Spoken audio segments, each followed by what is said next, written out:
또 박완석 기자 준비된 기사 있나요? 예, 방금 조국 비호 세력에 대해서 말씀을 해주셨으니까 조국 비호 세력에 대한 소식도 하나 전달해드리도록 하겠습니다. 소설가 공지영, 그간 조국에 대해서 정말 이해가 가지 않는 노골적인 지지 의사를 표현을 해왔지 않겠습니까? 이 공지영이 정경심이 구속되자 이제 이해찬 책임론을 제기하며 이해찬에 대해서 맹비난을 쏟아내고 있습니다. 참으로 재미난 현상입니다.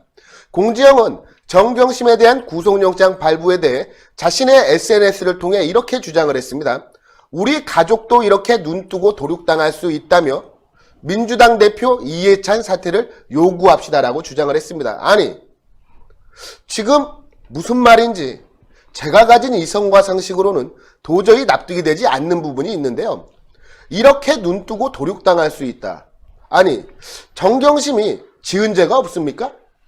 지금 검찰은 정경심의 혐의 하나하나를 파악을 하고 그에 대한 증거를 수집을 해서 무려 범죄 백화점이라고 해도 손색이 없을 정도의 11개의 범죄 혐의를 적시하여 정경심에 대한 구속영장을 청구를 한 겁니다. 또한 법원 역시 검찰의 영장 청구가 소범죄 사실이 상당 부분 소명이 되고 그리고 무엇보다 정경심이 도주 우려가 있기 때문에 증거인멸과 도주 우려가 있기 때문에 구속영장을 발부한 것 아니겠습니까? 이것이 마치 지은 죄가 없는데 피해를 받는 것처럼 도륙이라는 표현을 쓰다니요. 직업이 소설가인 것은 알겠지만 이 현실을 분석을 할 때 소설로 써서는 정말 안 되지 않겠습니까? 그리고 이해찬 사퇴를 요구합시다라는 주장, 저는 참 그거는 마음에 드네. 이어서 보도해드리도록 하겠습니다. 공지영은 또 이렇게 이야기를 했습니다.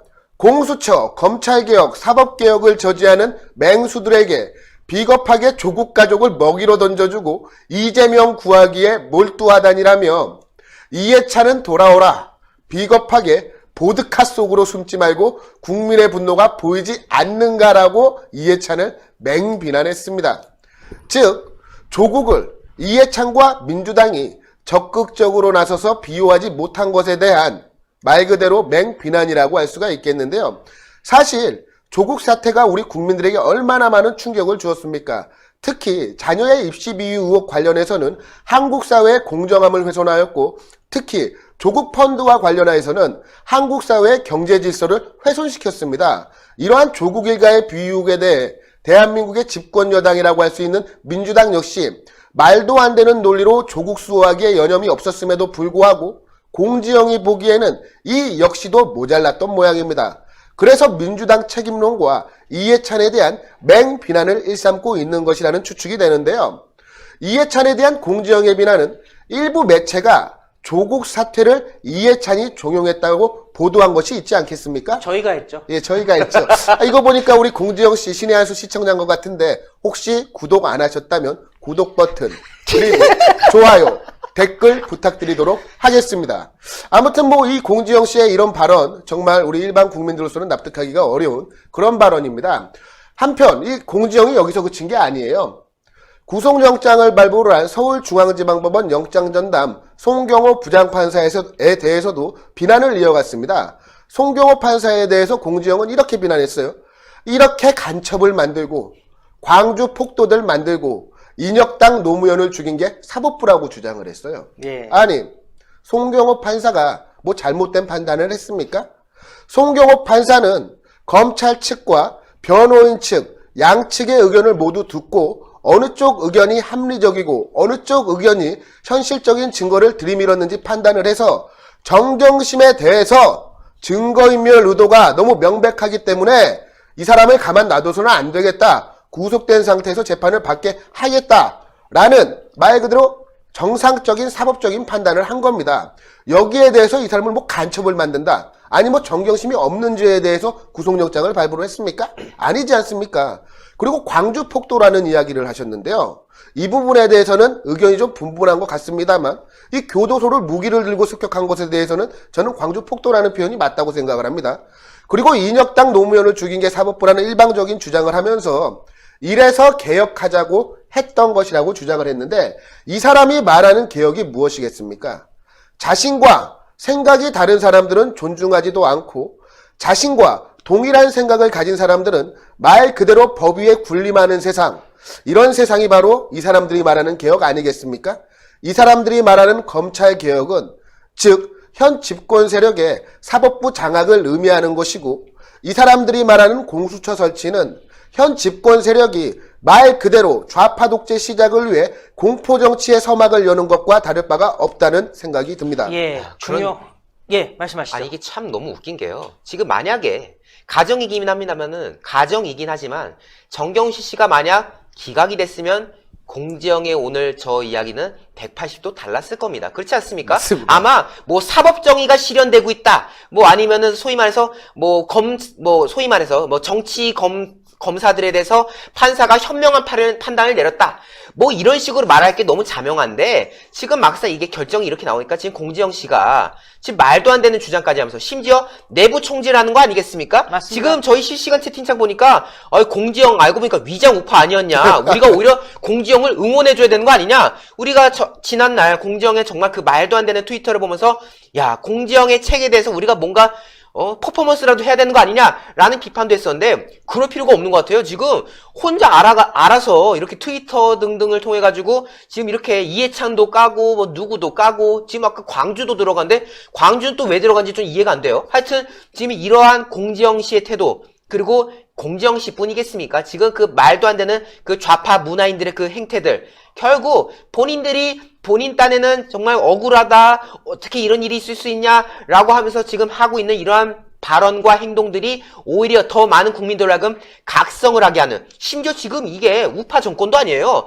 자기들이 잡은 정권 아닙니까? 그런데 자기들이 잡은 정권 내에서 이렇게 말도 안 되는 떼법을 지금 쓰고 있으니까 여기에 대해서 국민들의 어떻게 분노가 더욱더 치솟을 수밖에 없는 그런 상황이지 않나라고 보여지는 겁니다. 그러네요. 지금 민주당 그리고 범여권, 진보 지금 이제 개싸움을 시작하는 건데요. 예, 맞습니다. 이해찬이 조국 사퇴시키라고 얘기를 했어요. 언제냐? 트럼프 만나고 문재인이 돌아오는 성남공항에 이해찬이 갔었습니다. 그때 굉장히 심각한 얼굴로 무언가를 얘기했습니다. 누가 봐도 민심이 심상치가 않으니 이거 안 되겠습니다라고 이해찬이 달려간 겁니다. 그런데 그럼에도 불구하고 오히려 문재인은 힘을 실어줬죠. 그럼 무슨 얘기겠습니까? 민주당이 분열하고 있고 민주당이 지금 청와대를 믿지 못하는 거 아니겠습니까?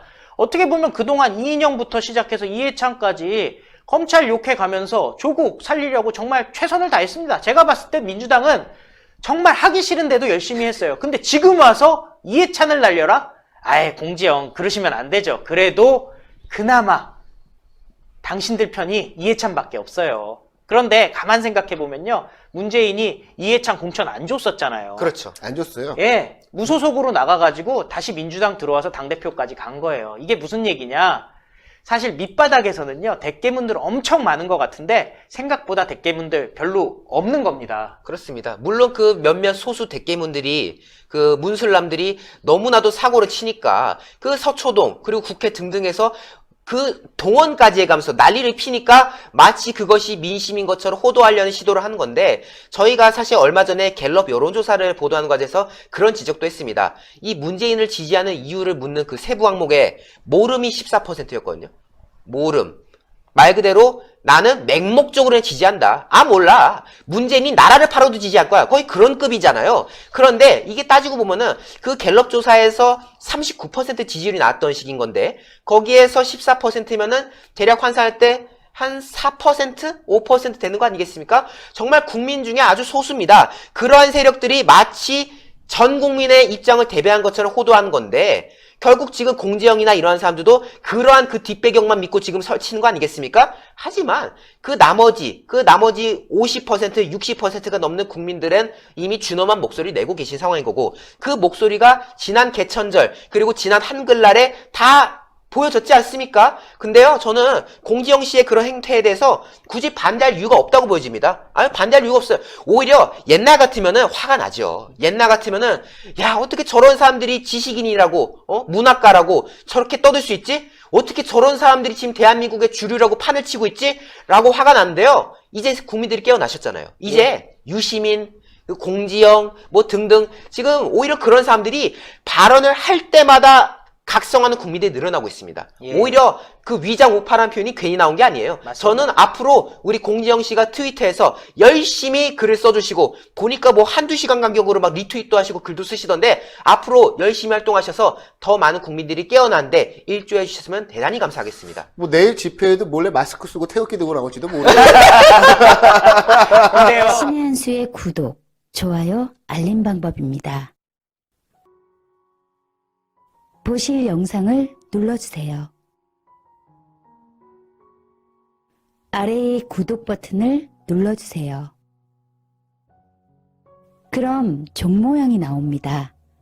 그 종 모양을 눌러주시면 신의 한 수의 새로운 영상들이 알림이 울립니다. 그리고 엄지척 좋아요 버튼을 눌러주세요. 여러분의 구독, 좋아요 버튼은 신의 한 수에 큰 힘이 됩니다. 댓글로 여러분의 많은 의견도 듣고 있습니다. 응원의 댓글도 부탁드립니다.